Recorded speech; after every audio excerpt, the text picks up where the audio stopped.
All right, so the last things that we're going to talk about in this section are the Keyof operator and the Typeof operator in TypeScript. So what we're going to do here is we're just going to create a new file to demonstrate this all, and we'll say Keyof and Typeof, and we'll just say .ts. Okay, kind of a lengthy file name, but it works.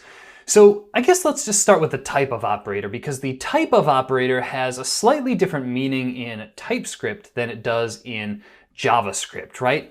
And we've already seen that, in JavaScript as well as in TypeScript, you can say things like if type of x, right? If we have some variable x up above, we'll say. All right, so we'll just say something like let x equals I am a string. All right, we've seen that, if we say if type of x is equal to string, well, then we can execute some sort of code inside this if statement. We can say x is a string. All right, so that's the regular JavaScript Typeof operator, and it's used the same way in JavaScript and in TypeScript.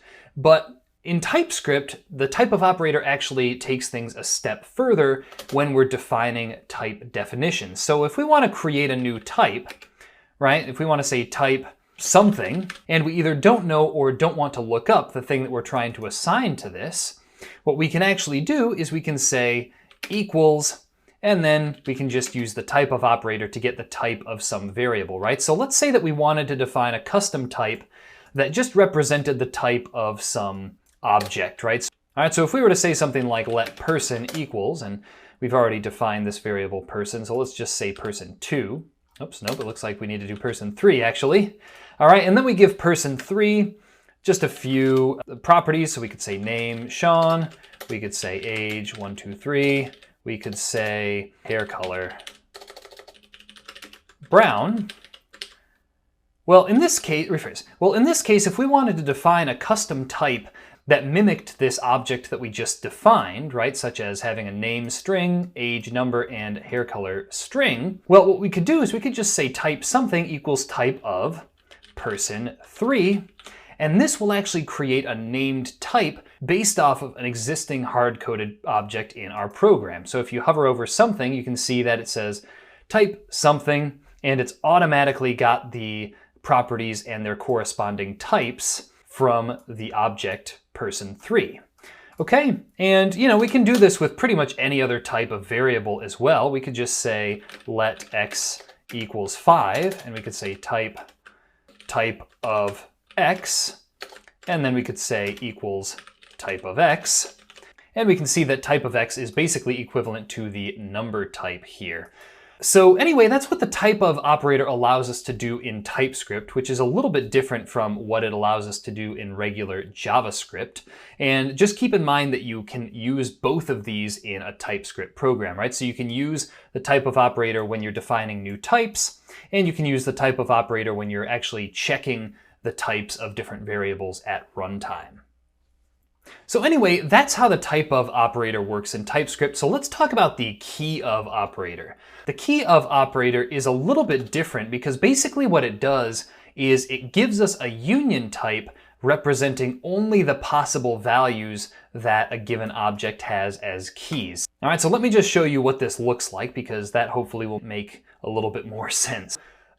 All right, so that's the Typeof operator. So let's talk about the Keyof operator now. The Keyof operator, basically what it does is it takes an interface that we've defined, or a custom object type that we've defined, and it gives us a union type containing only the values that object as keys. So that might sound a little bit confusing. Let me just show you what that looks like. All right, so we can actually demonstrate this using the something type that we defined. And in fact, let's just call that person3 with a capital P in order to make it a little bit more clear what it is. But what we can do now is with the Typeof operator, we can create a new type that's a union type of only the keys of the person3 type.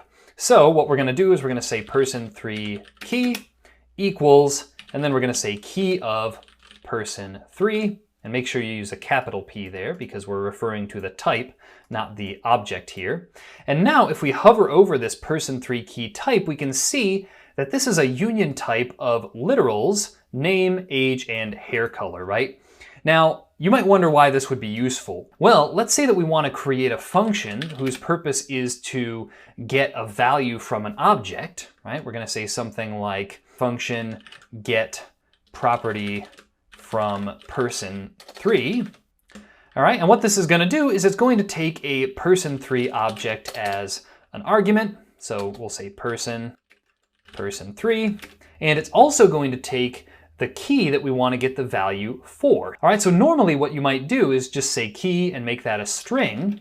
However, since we need to use this key to access property on this person3 object, we can't actually just use a string to do that, right? If we try and say return person key, well, what we're going to see is that's got a red underline and it says element implicitly has any type because expression of type string can't be used to index type blah, blah, blah. Now, that's a little bit more of a confusing error message. Really, all that means is how can you be so sure that this person object here has a key corresponding to this argument that was passed in? All right. Now, you can fix this by just changing the type of key to person3 key. And sure enough, that makes the error go away because we know that this key value here, right, this argument that's passed in, will have a corresponding property on this person3 object here. All right, so anyway, that's just another tool that TypeScript provides us with to make sure that we have type consistency in the programs that we write. So those are the basic uses of typeof and keyof. Hopefully that was useful for you, and that is the end of this section.